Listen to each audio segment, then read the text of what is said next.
Hi, I'm Tricky Pixie with the Windy City Rollers, and welcome to our Roller Derby Rules series. Roller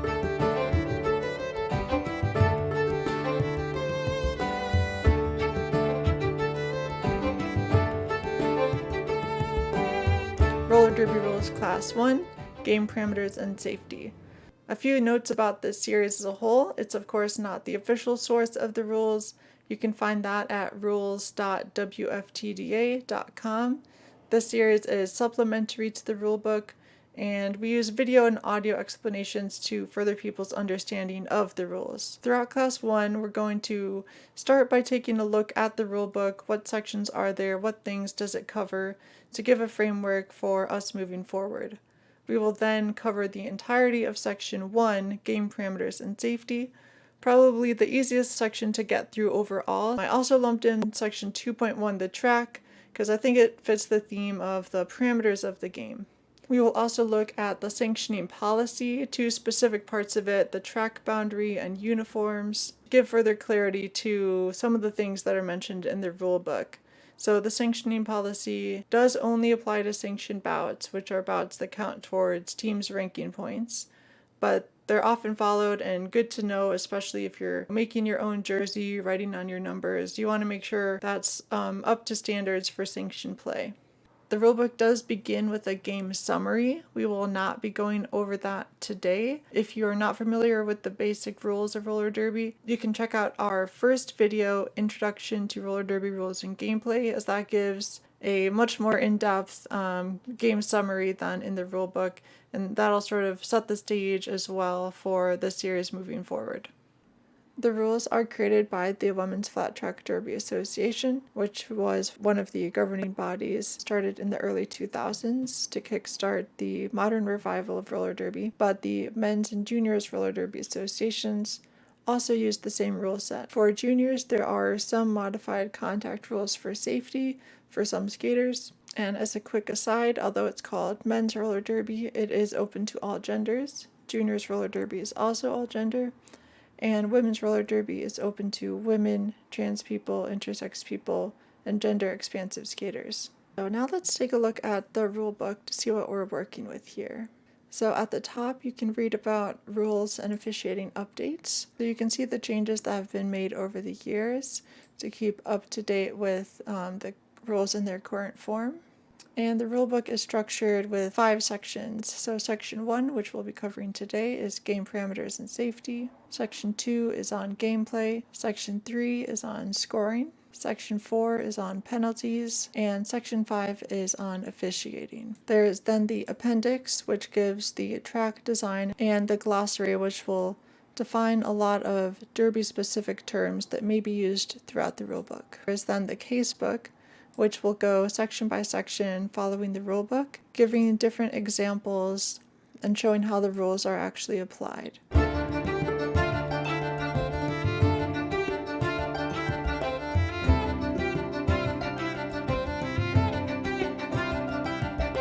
Jumping into Section 1, it starts off with timing. So with clocks, there's the period clock and the jam clock. Period clock is 30 minutes and there are 2 periods. The jam clock starts at 2 minutes and counts down. As jammers call the jam off, it may end early, but if it is not called off, it will go the full 2 minutes. Period clock begins counting down at the start of the first jam of the period, and the period clock does not stop between jams unless there is a timeout or official review. The period also does not end until the period clock is at 0 and there is no active jam. So if the period clock hits 0 and there is still a minute left on the current jam, then the jam will continue, and once that jam ends, then the period is declared over. An emergent property of these rules is you can sometimes get an extra jam in a period by taking a strategic timeout. So if a jam ends and there's less than 30 seconds on the period clock, normally the 30 seconds between jams would mean that there would not be another jam before the period would be over. But if you take a timeout, it'll stop the period clock, and the period clock will not restart until the next jam begins, which means you will get an extra jam for that period. There is an exception to this where if it's an official timeout, so the officials take a timeout, clock would stop, but there will not be an extra jam in that case unless the officials think there is a reason to do so. So if the game were normally going to end, they'll probably just let it end. Though I've never seen it myself, a niche scenario that could come up is if a jam and period ends due to officiating discretion or error that affected who won, the head referee may allow an additional jam. Also, if a game ends in a tie, there will be an overtime jam. We'll get into more details on that shortly, but games are not allowed to be tied in roller derby. 1.2 Teams. Pretty basic stuff. Teams must have the same jersey color. Each skater must have a unique roster number. Teams must have helmet covers that clearly identify the jammers and pivots, who wear the star and stripe respectively. And skaters must wear quad skates and protective gear. The minimum required gear is knee pads, elbow pads, wrist guards, helmet, and mouth guard. Some skaters do opt to wear additional safety gear such as shin guards, but that is entirely optional. And it's jumping a little bit ahead in the rulebook, but for the mouth guard, it can only be removed while on the bench or in the penalty box, but otherwise during a game you must always wear your mouth guard while you're skating. All other safety gear you must always keep on at all times. So going into injuries. So if a skater was injured during a game, they may return to play if they're no longer apparently injured or bleeding. So here's a quote from the rulebook. A skater whose injury alters the flow of the game may not participate during the following 3 jams.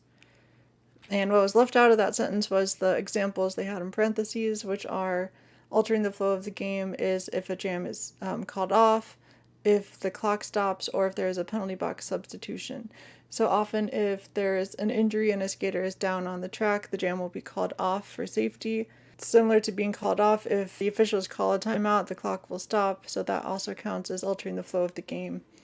For penalty box substitution, if someone is in the penalty box and then say they realize they need medical attention, they can leave the penalty box to go to the medics, but another skater does have to take their place in the penalty box, and that counts as altering the flow of the game.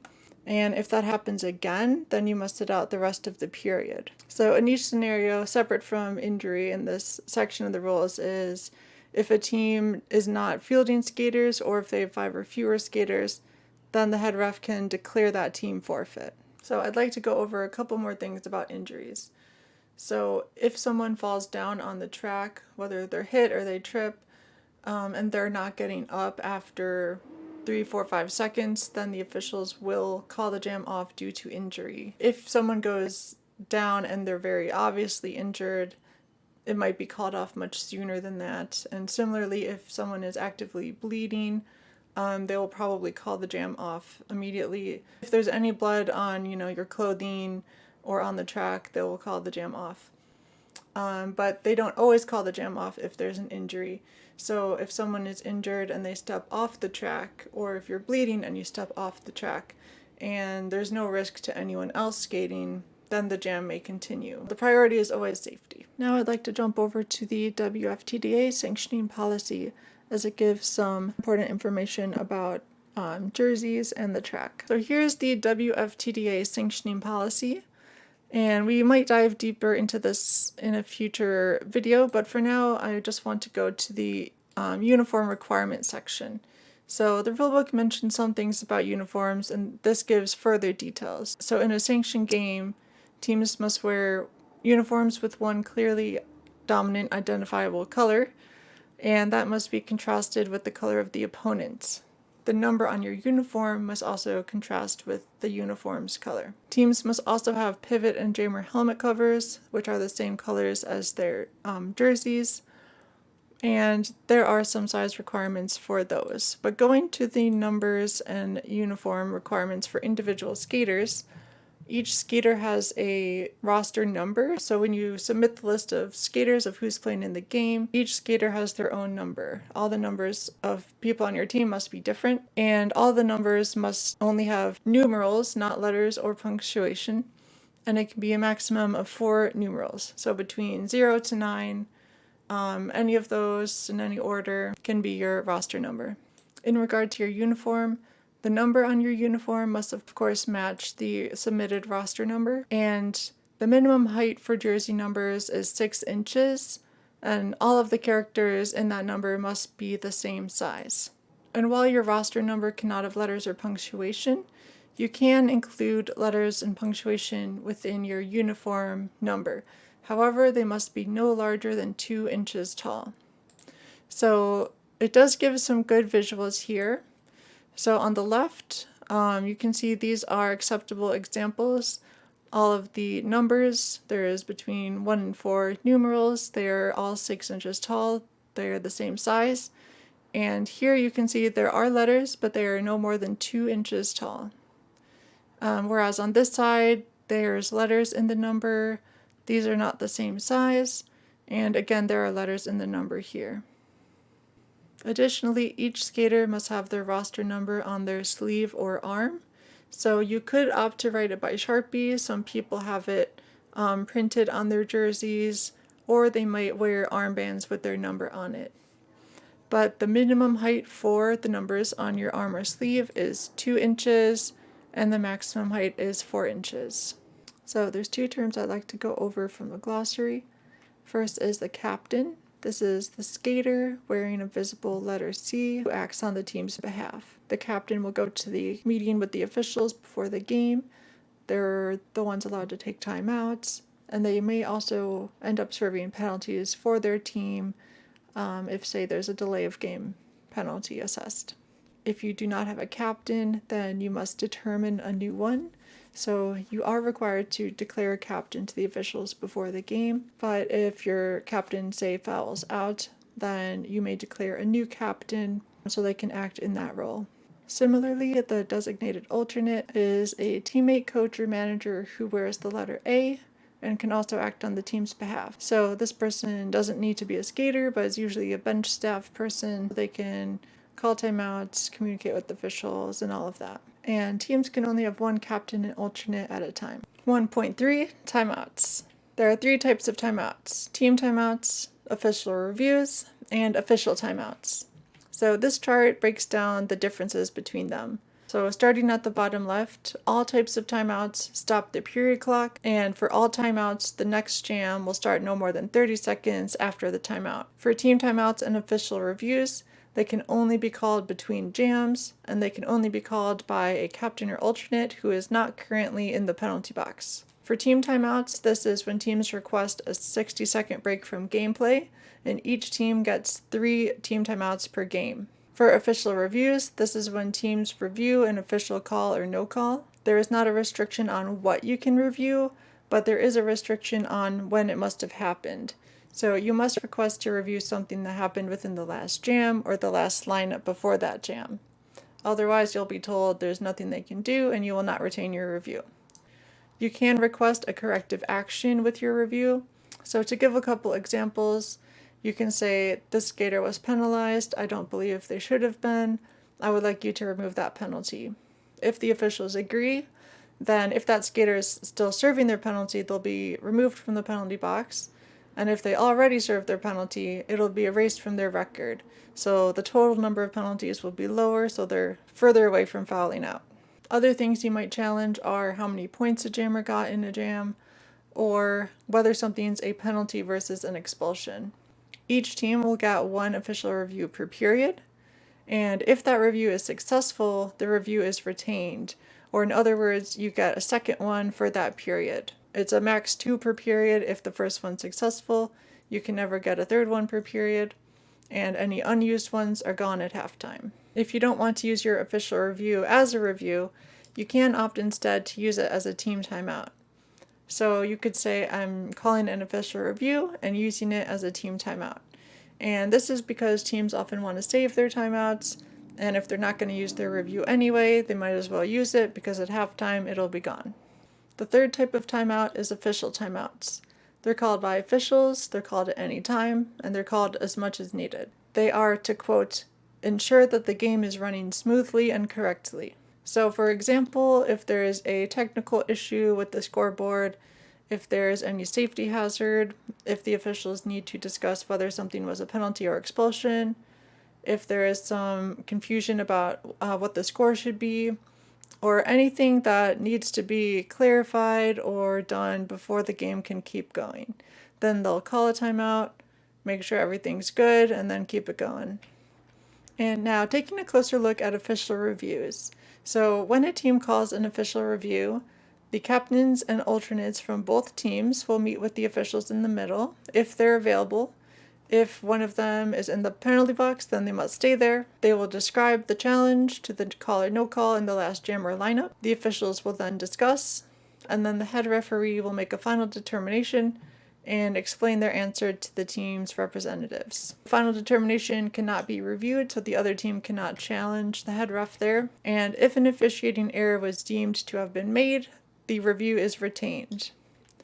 And as said before, unused reviews are not retained between periods. So how do officials indicate the start and end of a timeout? I have my whistle with me, so I'll show you, but I'll be quiet with it. So the start of a timeout is 4 short whistle blasts. And the end of a timeout is a long rolling whistle. 1.4 Game information. So this game information must be visible to teams, officials, and spectators.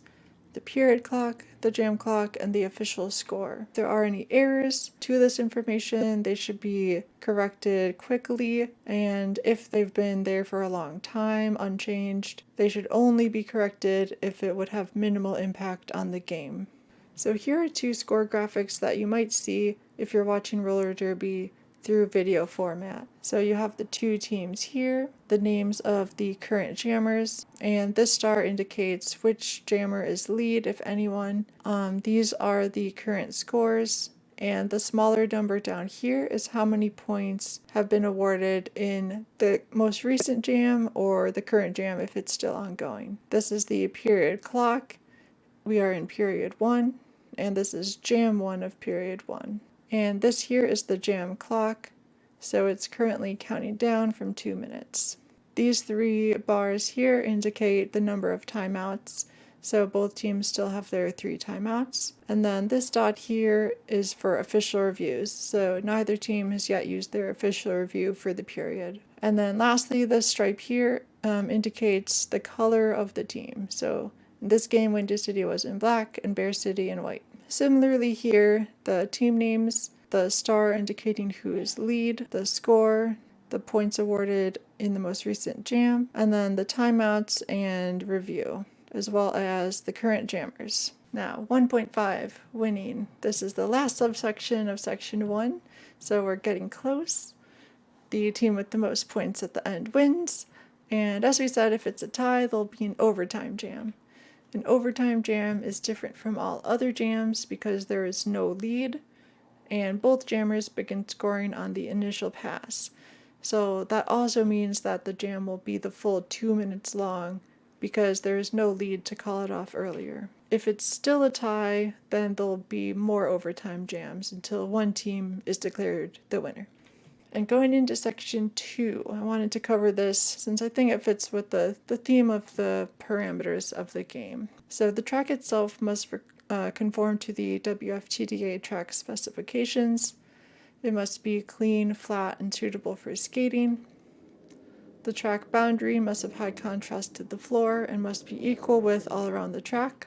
The track boundary, pivot line, and jam line can be any color or pattern as long as they're clear.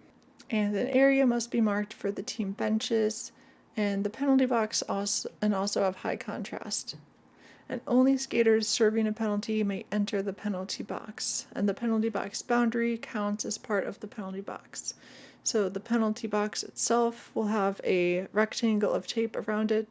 That entire area is the penalty box, and so you cannot enter it unless you are serving a penalty. Here is a look at the track specifications in the appendix. So a few things I want to bring attention to are, starting with the outside, this is the ref lane. So this is where the outside pack refs skate, and it is a width of 10 feet all the way around. This is the jam line, which is 15 feet wide, and the pivot line is 13 feet wide.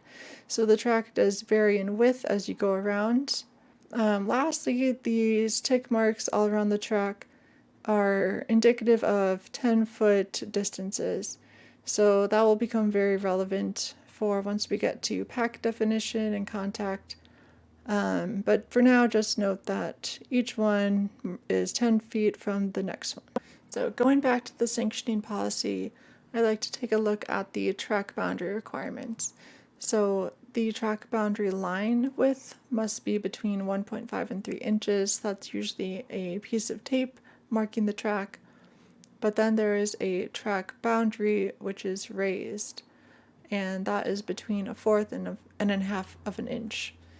So the raised boundary is often a rope that is then taped down. So when you are over the rope, you are out of bounds, not when you're over the tape. So that is very important. The rope is there to demarcate where out of bounds is, and it also provides feeling so you can feel yourself roll out of bounds if you do go over that rope. So that's all we have for episode 1. That's everything we've covered in the rulebook. And going into episode 2, we will be looking at 2.2 positions. So going more into details on jammers, blockers, pivots, lead jammer status, and passing the star. Thank you for watching. I hope you found this video helpful. If you have any questions, please leave them in a comment down below, and we'll see you next time.